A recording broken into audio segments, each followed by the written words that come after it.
Hey guys, how's it going? Welcome back. You saw the title of the video. I can't believe I bought a Chromebook. Okay, so this is an Asus Chromebook Flip. So it turns actually into a 12-inch tablet when you flip the screen around. And it's kind of neat. This is a model CM3200FVA DS42T. 12-inch touchscreen convertible 2-in-1 Chromebook, 1366 by 912 resolution. Has an ARM Cortex A73 octa-core 8-core 2 GHz process plus a Cortex A53 2 GHz. 4 gigs total RAM, 32 gigs of flash memory. Woohoo! Would have been nice to have double that. Anyways, elegant silver, MediaTek MT8183 chip. Chrome OS, of course, ARM Mail G72MP3. 16 hours of battery runtime, apparently. And this is a 2021 model, so pretty recent, technically. Good for about another 5 years, because Chrome OS is now supposed to be good for up to eight years now.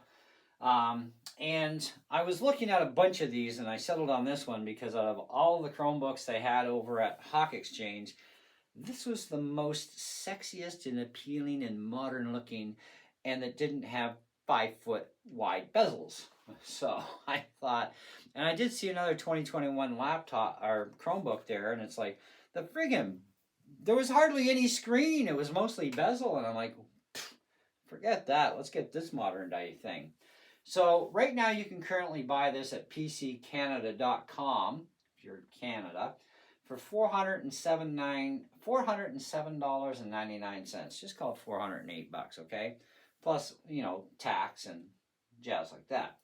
So, as far as the mainline specs go, I mean, we've pretty much covered the basics on that.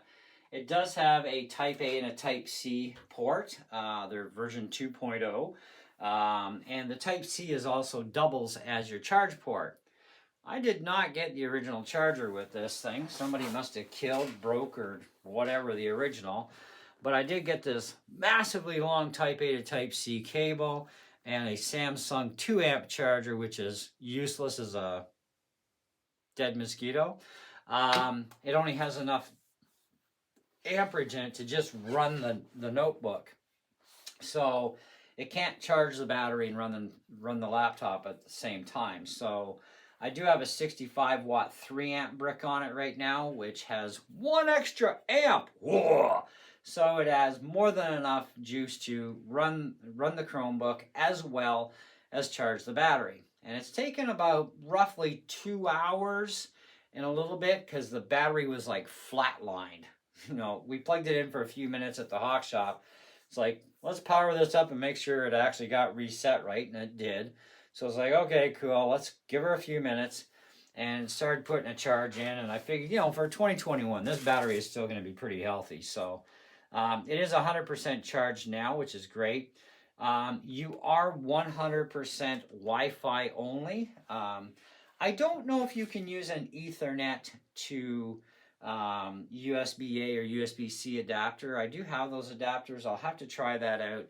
Today is all about show and tell.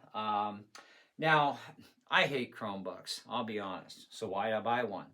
Because I need to learn the Chrome OS, and I need to learn how secure it actually is. I'm doing work for a company where I'm resetting machines.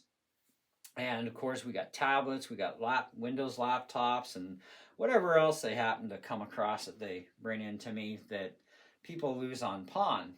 And so I've been doing some work for that, and I took back another machine today that I just finished off yesterday or the day before. Anyways, he's got some more for me next week to go through, but I might end up getting some Chromebooks eventually, and we need to find out how secure these things really are, because we know Android tablets are hell on earth, like on Mac iOS for the iPads, where, yeah, you can brick them. Same as the Mac OS. I mean, if you do not have, like if somebody did not sign out and Find My Mac, for example, and remove it from their account, you're screwed. You're never getting back in. Apple's not going to help you. And you're going to get the same problem, it turns out, with Android tablets. There's no way around this. And you can even do a factory hard reset, And all that does for you is it wipes out all the data, but the person's password and their signing credentials are still there, so you can't get around. So at least out of the last 4 tablets, we salvaged 1. Okay, so that's a hemorrhage. So anyways, that one at least was already signed out of, but they had Find My still turned on, which meant you still couldn't do a factory reset to have it set up for a new user. So I had to turn Find My off, which at least I will give Android some respect. As long as you are signed out, even though your email address will still be up there, you can turn off Find My and not have to put your password back in order to turn it off. Unlike Apple, which is a pain in the neck that way. So we want to find that sort of information out about these and see if we can reset these just as easily as a Windows PC, where just, you know, format, way you go. So I am going to be experimenting with that. And at the same time, I did find out that you can technically hack on the Mac OS or Windows OS onto Chromebooks. And I'm going to experiment with that myself too.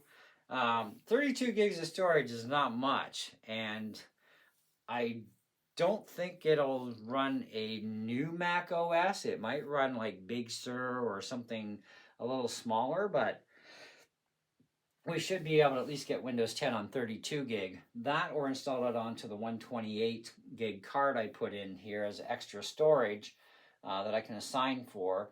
But we're going to find out anyways how much real work's involved in that, because if it's too much of a nightmare, I'm not even going to bother. But here's what I have found so far. These things are freaking interesting. We've played around a little bit with Chromebooks from our last pastor who had a Chromebook, and it was always a problem. The printer is always going offline, and it's all cloud-based garbage, and it was a freaking rigmarole after rigmarole. Okay, it's just, I don't know how people live with these things without turning them into frisbees and against the brick wall. But we're going to see how much better things are now, because it's been a couple of years. Chrome OS has had a chance to evolve a bit. I did find out that if I go into, say, Files here, I can actually find out that my stick is there, and it's got all my MP3s. So that's sort of a similar idea to iOS in a sense, because you don't get anything on the desktop, same as iOS. There's no actual desktop icons representing your drives. I mean, you don't run these things like a Windows or a Mac OS. They're just not even close to the same.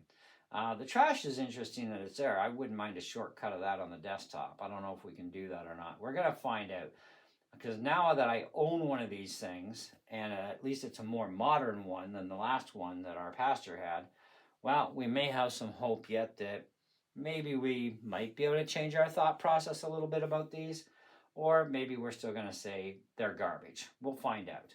However, in the meantime, surfing on this thing, this is Chrome obviously, and going to YouTube, it's on Wi-Fi on my gigabit router, and I got pretty much all bars for the Wi-Fi from in here. It does take a little bit for the page to load, which is kind of disappointing for an 8-core processor. I don't know what kind of RAM Chrome OS uses. I'm going to have to look that up. But that is kind of like a little sluggy for an 8-core. Hopefully it does better in games.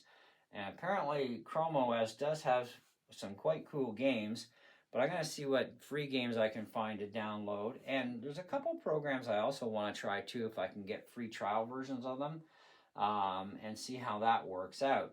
But for a 12-inch screen, it's actually not too bad for a 12-inch, you know, and it's a very nice looking panel.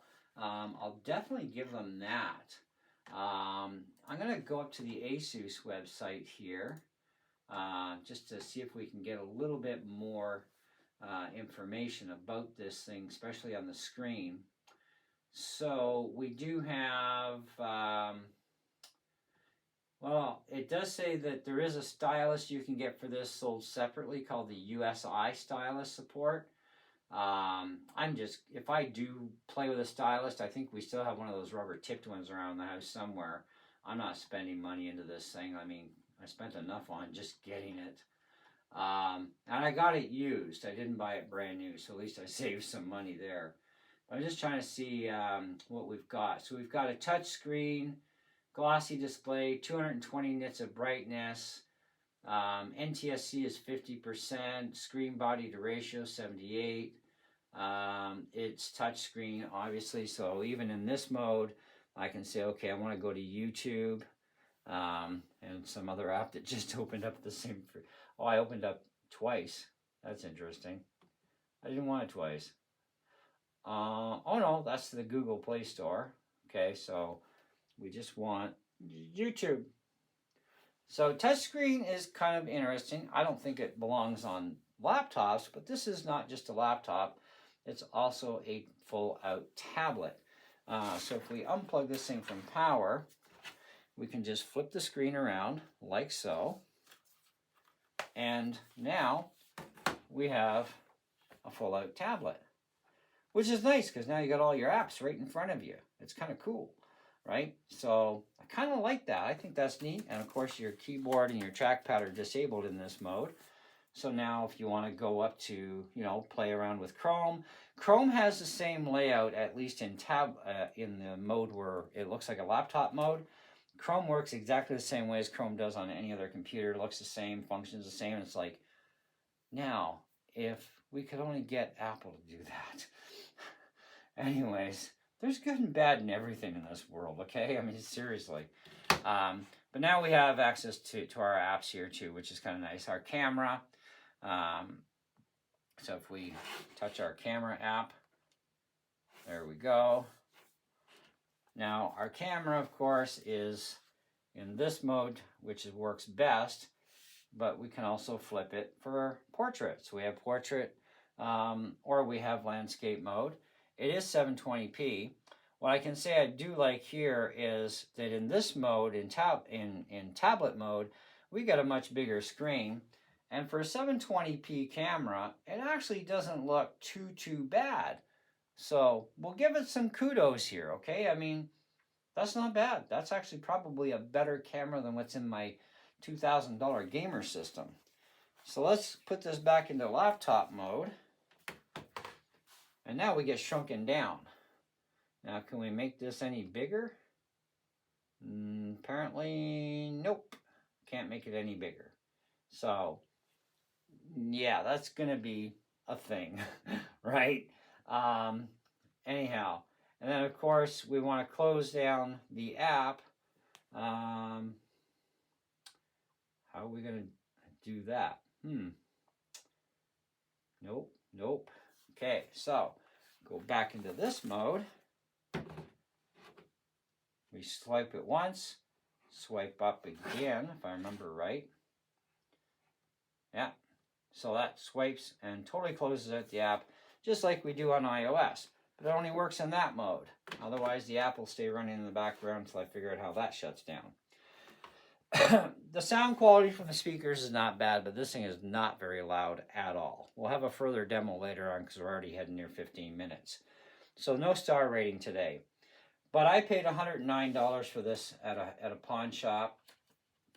And I figured, you know what, for 2021, $109, it was the most modern looking one. Everything else had bezels like that thick and a smaller screen. It's like, you gotta be joking me. And those were 2021s too. And I'm like, forget that. Asus rules on this one. And I love the keypad too. The keypad's nice to type on. So I'll give it some good kudos there. The trackpad is not too bad. I think a little on the sensitive side in some spots. But otherwise, it is pretty good. But definitely not impressed at page loading for such a powerful processor and those amount of cores. But it could be we have a lack of RAM, obviously. It is only 4 gigs. And it's an eMMC drive, but you know, it's more about the RAM and you know, available RAM, right? As well as your processing power and your Wi-Fi, and it is Wi-Fi 5. It's not even Wi-Fi 6. So, but even at that, it should be a little quicker for an 8-core 2 gigahertz chip, but apparently it's not. So hopefully it does better on gaming. we'll come back to that. There's going to be several videos on this, so don't worry. So stay tuned for more. See ya.